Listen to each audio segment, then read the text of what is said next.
यहाँ पर आप मॉडल नंबर लिखा हुआ देख सकते हैं। कैनन EOS 80D इसका मॉडल नंबर है। ये है लेंस रिलीज बटन। इसको दबा के हम लेंस चेंज कर सकते हैं, जैसे कि ये दबाएं और ये थोड़ा सा रोटेट करके बाहर निकालें।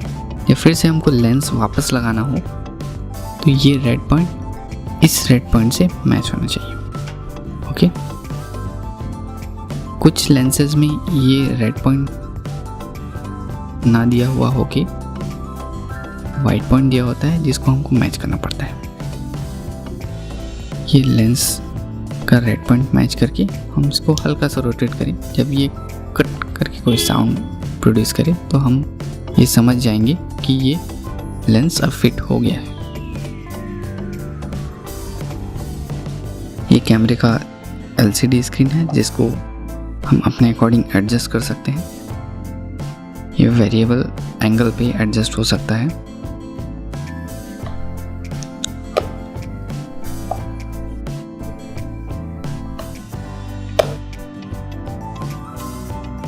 यहाँ पर इमेज रिव्यू का बटन दिया हुआ है। प्ले जैसा कुछ बटन दिखेगा आपको। इसको दबा के हम अपनी इमेजेस रिव्यू कर सकते हैं। इमेजेस को या तो टच स्क्रीन करके नेक्स्ट और बैक जा सकते हैं, या फिर ये बटन से हम नेक्स्ट या बैक जा सकते हैं। ये स्क्रॉल बटन भी यहाँ पर काम करेगा। ये डिलीट का बटन दिया हुआ है।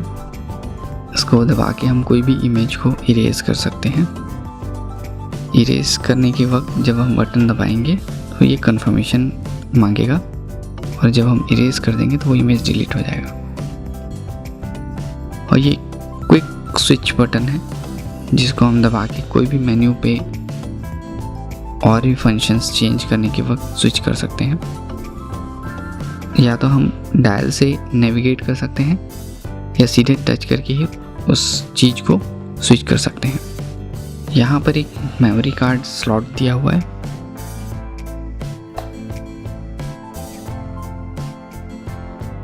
मेमोरी कार्ड ये 8 गीगाबिट का मेमोरी कार्ड है, जिसको हम ऐसे इंसर्ट करेंगे।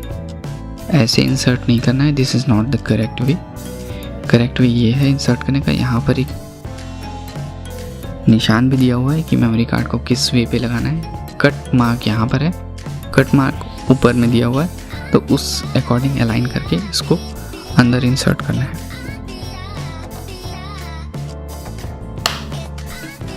कैमरे के इस तरफ ये माइक का पोर्ट दिया हुआ है। ये ऊपर वाले पोर्ट में हम माइक लगा सकते हैं। नीचे वाला पोर्ट हेडफोन का है। इसमें हम हेडफोन लगा के जो भी हम वीडियो रिकॉर्ड करते हैं उसका वॉइस को हम ऑब्जर्व कर सकते हैं।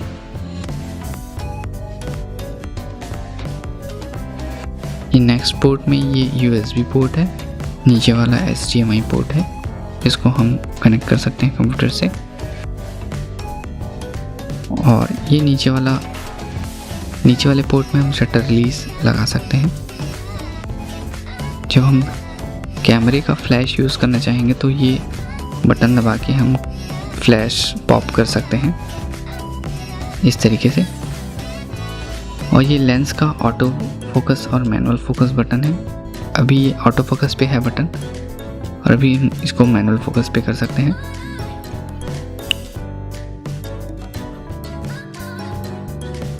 ये कैमरा अभी स्टिल कैमरा मोड पे है। जब हम इसको वीडियो कैमरा की तरह यूज़ करना चाहेंगे तो ये जो डायल है इसको हम नीचे करके वीडियो मोड पे ला सकते हैं। और जब हम वीडियो रिकॉर्ड करना चाहेंगे तो ये बटन दबा के हम रिकॉर्ड करना स्टार्ट कर सकते हैं। जब ये यहाँ पर रेड कलर का एक सिंबल ब्लिंक हो तो हम समझ जाएंगे कि ये वीडियो रिकॉर्डिंग स्टार्टेड है। जब हम वीडियो रिकॉर्डिंग बंद करना चाहते हैं तो इसको फिर से दबा के बंद कर सकते हैं। हम वापस फिर से स्टिल मोड पे आ जाते हैं। ये इन्फो का बटन दिया हुआ है। इन्फो में काफ़ी सारी इन्फॉर्मेशंस दी गई हैं। हम जिस मोड पे रहेंगे उस मोड का इन्फॉर्मेशन दिया होगा। सपोज़ कोई इमेज रिव्यू करेंगे तो इमेज रिव्यू करते वक्त या वीडियो रिव्यू करते वक्त जब इन्फो दबाएंगे तो वेरियस इन्फॉर्मेशन हमको मिल सकते हैं, जैसे कि हिस्टोग्राम, आईएसओ कितना था उस वक्त क्या शटर स्पीड थी, क्या अपर्चर वैल्यू था, ये सारी इन्फॉर्मेशन हमको इन्फो बटन दबाने से मिल जाएंगे। यहाँ पर भी एक डिस्प्ले दिया हुआ है। यहाँ पर भी जब हम चाहें कि इस एलसीडी को देखे बगैर ही हम अपना सारा वैल्यू सेट कर लें तो इस डिस्प्ले को देखकर भी सारा वैल्यू सेट कर सकते हैं। सभी चीज़ों के लिए इंडिविजुअल बटन दिया हुआ है जिसको हम मेन्यू टच करके भी एडजस्ट कर सकते हैं। यहाँ पर ऑटो फोकस का बटन दिया हुआ है, यहाँ पर कौन सा ड्राइव में रखना है इसका बटन दिया हुआ है, आईएसओ सेंसिटिविटी का बटन दिया हुआ है, और ये लाइट मीटरिंग कौन सा मीटरिंग वैल्यू रखना है इसका बटन दिया हुआ है। सपोज़ हम नाइट में शूट कर रहे हो तो ये बटन दिया हुआ है लाइट का। जब हम नाइट में यूज़ कर रहे हैं उस टाइम ये लाइट भी जला सकते हैं। ये डिफरेंट ऑटो फोकस मोड्स में स्विच करने के लिए ये बटन दिया हुआ है। ये डायल है जिससे हम कोई भी वैल्यू वेरी करने के लिए यूज़ कर सकते हैं।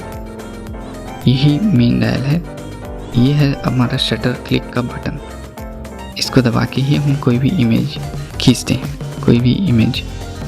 कोई भी पिक्चर्स लेते हैं। अब हम आते हैं मेन्यू में काफ़ी सारे फंक्शंस दिए हुए हैं। मेन्यू को हम ऐसे ये बटन्स दबा के नेविगेट कर सकते हैं या डायरेक्ट स्क्रीन टच करके नेविगेट कर सकते हैं। मैं स्क्रीन टच करना ज़्यादा प्रेफर करता हूँ क्योंकि वो ज़्यादा ही कंफर्टेबल और आसान है। मेन्यू में बहुत सारे फंक्शंस दिए हुए हैं, बहुत ही अमेजिंग कैमरा है। पहले हम जाएंगे इमेज क्वालिटी में। हमको जिस प्रकार की इमेज क्वालिटी चाहिए उस पर हम सेट कर सकते हैं। मैं प्रेफर करता हूँ JPEG प्लस रॉ में। मैंने मीडियम रॉ में सेट किया हुआ है, प्लस JPEG लार्ज साइज़ में। इसमें JPEG भी दो क्वालिटी के हैं, दोनों लार्ज साइज़ में हैं, लेकिन एक की क्वालिटी थोड़ी कम है, एक की क्वालिटी थोड़ी ज़्यादा है। आप देख सकते हैं, सिंबल से ही समझ आ रहा है। तो मीडियम रॉ में सेट करके हम यहाँ पर बटन दबा सकते हैं ओके। यहाँ पर इमेज रिव्यू कितने सेकंड्स का रखना है। इमेज रिव्यू का मतलब है कैमरे में शॉट लेने के बाद वो कितने सेकंड तक उसमें डिस्प्ले होगा, उसका ये टाइमिंग सेट करने का ऑप्शन है। इसमें हम 2 सेकंड ही रखते हैं। बीप का मतलब है कि जब ऑटो फोकस पॉइंट किसी चीज़ में फोकस कर लेगा तो वो बीप करके हमको इंडिकेशन देगा कि वहाँ पर फोकस हो चुका है, इसलिए बीप भी हम हमेशा इनेबल रखते हैं। मैं भी ये इनेबल रखना ही प्रेफर करता हूँ। लेंस एबरेशन करेक्शन का भी इसमें ऑप्शन दिया हुआ है। Peripheral illumination, chromatic aberration, distortion, ये सारी चीज़ें मैंने इनेबल की हुई है क्योंकि ये उस वक्त काम आता है जब कोई हम लेंस यूज़ कर रहे हों, उसमें थोड़ी डिस्टॉर्शन हो या फिर कोई क्रोमेटिक एबरेशन का एरर हो तो वो उसी समय कैमरे पे ही ठीक हो जाए। यहाँ पर फ्लैश कंट्रोल का भी ऑप्शन दिया हुआ है। वेरियस फंक्शंस है फ्लैश के लिए भी, इरेडाइज रिडक्शन है, और ये सारे टर्म्स अपने आप में ही इसको जस्टिफाई करते हैं। एक्सपोजर कंपनसेशन कितना रखना है ये डायरेक्टली हम मेन्यू से बाहर निकल के भी सेट कर सकते हैं। ISO speed setting, auto lighting optimisation, white balance, custom white balance shift bracketing, colour space, picture style, long exposure, noise reduction, high ISO speed, noise reduction, NR का मतलब है noise reduction, highlight tone priority off है, dust delete data, multiple exposure disable है। इसको हम अपनी ज़रूरत के अकॉर्डिंग अरेंज कर सकते हैं। ये बहुत सारे फंक्शंस दिए हुए हैं। ये लाइव व्यू में भी शूट कर सकते हैं। लाइव व्यू शूट हमने इनेबल कर रखा है। मैं यही प्रेफर करता हूँ कि कभी हमको फ़ोटो शूट करने के टाइम लाइव व्यू की ज़रूरत पड़ी तो वो लाइव हमको एक्सपोजर शो करे। और ये सबसे इसमें ख़ास बात हमको ये लगती है कि ये डिफरेंट मेन्यूज़ हम कस्टम सेट कर सकते हैं, जैसे कि इसमें दिया हुआ है कस्टम एक्सपोजर का ऑप्शन, और ये यहाँ पर अपने मेन्यू खुद ही बना सकते हैं। अब उस मेन्यू में हमको क्या क्या रखना है ये भी सेट कर सकते हैं। इमेज क्वालिटी, इमेज रिव्यू, जैसा भी हमको ज़रूरत पड़े। ये बहुत ही अमेजिंग कैमरा है ये। ऑटो फोकस का बटन भी यहाँ पर दिया हुआ है, ऑटो फोकस ऑन ऑफ का हम यहाँ से भी कंट्रोल कर सकते हैं और ये लेंस से भी कंट्रोल कर सकते हैं।